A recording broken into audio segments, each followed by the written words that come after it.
എല്ലാവർക്കും ഫ്ലിക്സ് അൺകട്ടിൻ്റെ മറ്റൊരു വീഡിയോയിലേക്ക് സ്വാഗതം. ഇന്ന് ഞാൻ നിങ്ങളെ പരിചയപ്പെടുത്താൻ പോകുന്നത് ഒരു യഥാർത്ഥ കഥയെ അടിസ്ഥാനമാക്കി ലീ ഡാനിയൽസ് സംവിധാനം ചെയ്ത് നെറ്റ്ഫ്ലിക്സിൽ റിലീസായ ഒരു അമേരിക്കൻ ഹൊറർ സിനിമയാണ്. നമുക്ക് വീഡിയോയിലേക്ക് കടക്കാം.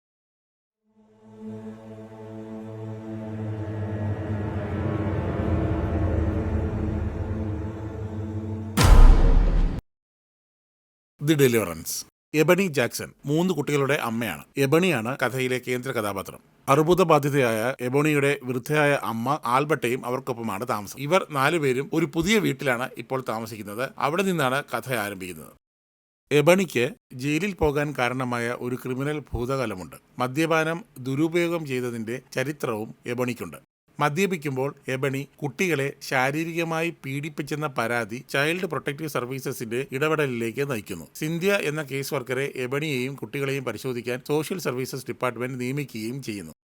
അങ്ങനെ ഇരിക്കുമ്പോൾ എബണിയും കുടുംബവും താമസിക്കുന്ന വീടിന്റെ ബേസ്മെന്റിൽ നിന്ന് ശബ്ദങ്ങൾ കേൾക്കുകയും തന്റെ ഏറ്റവും ഇളയ മകൻ ഡ്രേ ബേസ്മെന്റിൽ ഇടയ്ക്കിടെ പോകുന്നതായും എബണി കണ്ടുപിടിക്കുന്നു. ഇതിനെക്കുറിച്ച് ചോദിക്കുമ്പോൾ ഡ്രേ ഒരു അദൃശ്യ മനുഷ്യനെക്കുറിച്ച് എബണിയോട് പറയുന്നു. എന്നാൽ എബണി അത് കാര്യമായി എടുക്കുന്നില്ല. കുറച്ചു ദിവസം കഴിയുമ്പോൾ ബേസ്മെന്റിൽ ചത്ത മൃഗങ്ങൾ പ്രത്യക്ഷപ്പെടുന്നു. ബേസ്മെന്റിൽ പൂർത്തിയാകാത്ത കോൺക്രീറ്റ് തറയിൽ ഒരു വലിയ ദ്വാരമുണ്ട്. ഒന്നിലധികം അവസരങ്ങളിൽ ഡ്രേ ബേസ്മെന്റിലേക്ക് പോകുന്നുമുണ്ട്.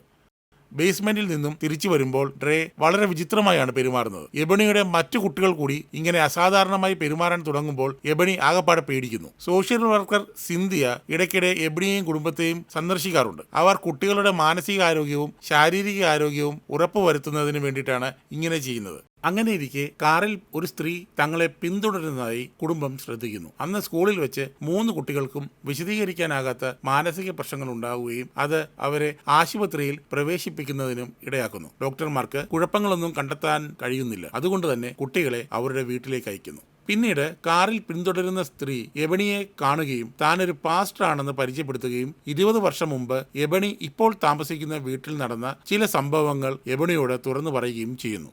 എബണി പക്ഷേ പാസ്റ്ററെ വിശ്വസിക്കുന്നില്ല. തിരിച്ച് വീട്ടിൽ ചെല്ലുന്ന എബണി തന്റെ മാതാവിനെ ഇളയ മകനായ ഡ്രേ കൊല്ലപ്പെടുത്തിയതായി മനസ്സിലാക്കുന്നു. ഡ്രേ ഹോസ്പിറ്റലിൽ അഡ്മിറ്റ് ചെയ്യുന്നു. പക്ഷേ മണിക്കൂറുകൾക്ക് ശേഷം ഹോസ്പിറ്റലിൽ നടക്കുന്നത് വളരെ വിചിത്രമായ കാര്യങ്ങളാണ്. ഡ്രേ ഹോസ്പിറ്റലിന്റെ ഭിത്തിയിലൂടെ നടക്കുകയും ഉരുളുകയും ഒക്കെ ചെയ്യുന്നു. ഇത് കാണുന്ന ഡോക്ടർമാരും കണ്ടുകൊണ്ടുവന്ന പാസ്റ്ററും ഞെട്ടുന്നു. പാസ്റ്ററിൽ എബണിക്ക് വിശ്വാസം ഏറുന്നു. പാസ്റ്ററുടെ സഹായത്തോടുകൂടി എബണി ആശുപത്രിയിൽ നിന്ന് ഡ്രേയെ വീട്ടിലേക്ക് കൊണ്ടുവരുന്നു.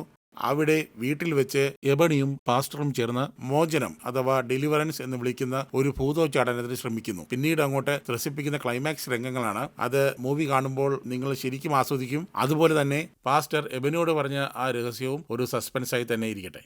ഇനി ഇതിന്റെ യഥാർത്ഥ കഥയൊന്ന് നോക്കാം. ലറ്റോയ ആമൺസിന്റെയും അവളുടെ കുടുംബത്തിന്റെയും യഥാർത്ഥ കഥയാണ് ഈ മൂവിയിൽ പ്രതിപാദിക്കുന്നത്. ലറ്റോയ തന്റെ 3 മക്കളോടൊപ്പം 2011 നവംബറിൽ അമേരിക്കയിലെ ഇന്ത്യാന എന്ന സ്റ്റേറ്റിലെ ഗേറി എന്ന സിറ്റിയിലെ ഒരു ഒഴിഞ്ഞ പ്രദേശത്ത് വാടകയ്ക്ക് കൊടുക്കുന്ന ഒരു വീട്ടിലേക്ക് താമസം മാറുകയായിരുന്നു. അമ്മ റോസയും ഒപ്പം ചേർന്നു. താമസം മാറിയതിനു ശേഷം കുടുംബം ചില പ്രശ്നങ്ങൾ അനുഭവിക്കാൻ തുടങ്ങി. ആദ്യം അത് മഞ്ഞുകാലത്തെ വലിയ കറുത്ത ഈച്ചകളുടെ ഒരു കൂട്ടമായിരുന്നെങ്കിൽ പിന്നീട് ബേസ്മെന്റിന്റെ പടികൾ കയറുന്ന കാലടികളുടെ ഭയാനകമായ ശബ്ദമായിരുന്നു. തുടർന്ന് 2012 മാർച്ച് 10 ലറ്റോയുടെ മകൾ കിടക്കയുടെ മുകളിൽ നിന്ന് മേളോട്ട് ഉയർന്നു വരുന്നത് കണ്ടപ്പോൾ കാര്യങ്ങൾ ഭയാനകമായ വഴിത്തിരിവാകുന്നു എന്ന് ലറ്റോയയ്ക്ക് മനസ്സിലായി. ഇത് ഒരു പ്രാദേശിക ക്രിസ്തീയ സഭയുടെ സഹായം തേടാൻ ലറ്റോയയെ പ്രേരിപ്പിച്ചു. ബ്ലീച്ചും അമോണിയയും ഉപയോഗിച്ച് വീട് വൃത്തിയാക്കാനും എല്ലാ വാതിലുകളിലും ജനലുകളിലും കുരിശുകൾ വരയ്ക്കാനും ക്രിസ്തീയ സഭ ഉപദേശിച്ചു. കാര്യങ്ങൾ ഗുരുതരമായി ഇങ്ങനെ തുടരുമ്പോൾ കുടുംബം അവരുടെ ഡോക്ടറിനെ കാണുന്നു. അവിടെ വെച്ചാണ് മൂത്ത പെൺകുട്ടി വളരെ ഭയാനകമായ ശബ്ദത്തിൽ ഡോക്ടറോട് ആക്രോശിക്കുന്നതും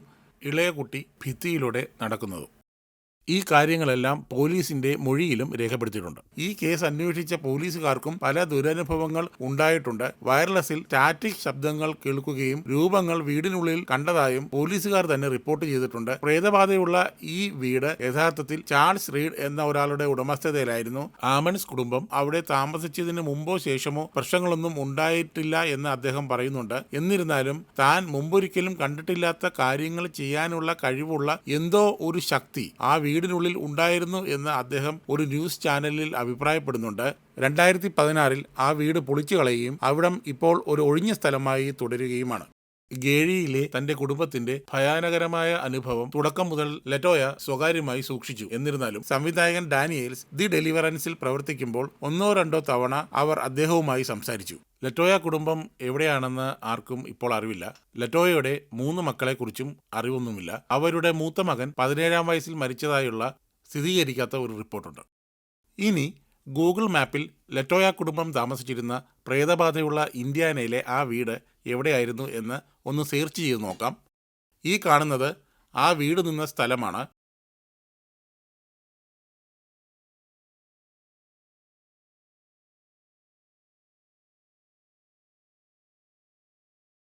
അടുത്തുള്ള വീടുകളിൽ ഇപ്പോഴും ആൾതാമസം ഉണ്ട് എന്നാണ് അറിയാൻ കഴിഞ്ഞത്. ഗൂഗിൾ സ്ട്രീറ്റ് വ്യൂവിൽ പോയി നമുക്ക് ഒന്നുകൂടി വിശദമായി നോക്കാം. ലെറ്റോയ കുടുംബം താമസിച്ചിരുന്ന വീട് പൊളിച്ചു നീക്കപ്പെടുകയും ആ സ്ഥലത്ത് ഇപ്പോൾ പുല്ല് വളർന്നു നിൽക്കുന്നതായും കാണാം. ഈ വീഡിയോയിൽ കുറച്ചുകൂടി വ്യക്തമായി ആ സ്ഥലം കാണിക്കുന്നുണ്ട്. ഒരു കാലത്ത് ആളുകൾ ഏറെ ഭീതിയോടെ കണ്ടിരുന്ന ഡീമൻ ഹൗസ് അഥവാ പ്രേതഭവനം ഇന്ന് അവിടെയില്ല.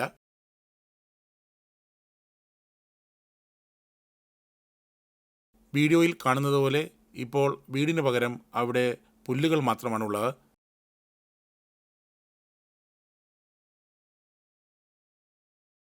ദി ഡെലിവറൻസ് എന്ന ഈ മൂവി തീർച്ചയായും കണ്ടു നോക്കാവുന്നതാണ്. ഈ മൂവി നെറ്റ്ഫ്ലിക്സിൽ ലഭ്യമാണ്. അതുപോലെ തന്നെ ചില വെബ്സൈറ്റുകളിലും ഇത് ഫ്രീ ആയി സ്ട്രീം ചെയ്യുന്നുണ്ട്.